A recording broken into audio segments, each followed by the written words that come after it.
Biden over the weekend. How did that go? It didn't go well.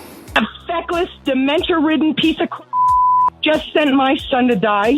To have her on right before me and listen to that piece of talk about diplomatic with freaking Taliban terrorists who just blew up my son and know nothing, to not say anything about, oh my God, I'm so sorry for the families.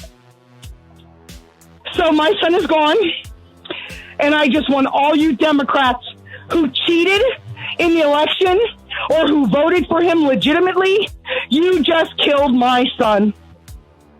With a dementia-ridden piece of who doesn't even know he's in the White House, he still thinks he's a senator. As Sleepy Joe takes yet another well-undeserved vacation, the hostage situation grows to monumental proportions. Domestic flights resuming under Taliban control. Images the Islamist extremists want the world to see. But up north in Mazar-e-Sharif, a very different story is unfolding. 6 planes have been blocked from takeoff by the Taliban, used, says one lawmaker, as leverage.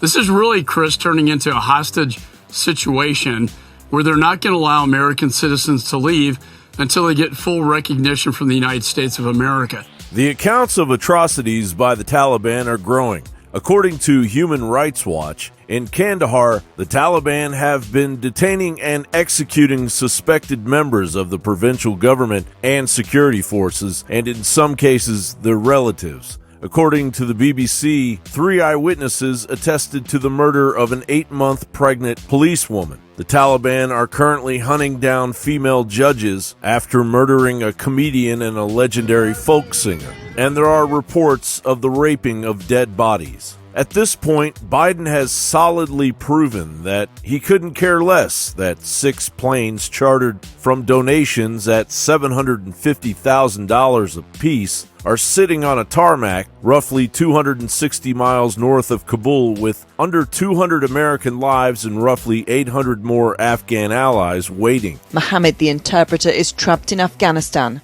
His service to America, a death sentence. My message is to the President of the United States and his administration. They gone, has left Afghanistan, and they left me behind. And I request them, please do not forget me and my family. They have to rescue me and my kids from this hell. The president has spoken of the trauma of that night on campaign trails. If you want to know where Al-Qaeda lives, you want to know where bin Laden is, come back to Afghanistan with me. Come back to the area where my helicopter was forced down with a 3-star general and 3 United States senators at 10,500 feet in the middle of those mountains. How big of a success story would it be for the Taliban to find the interpreter that saved Biden? We have left Americans stranded in Afghanistan.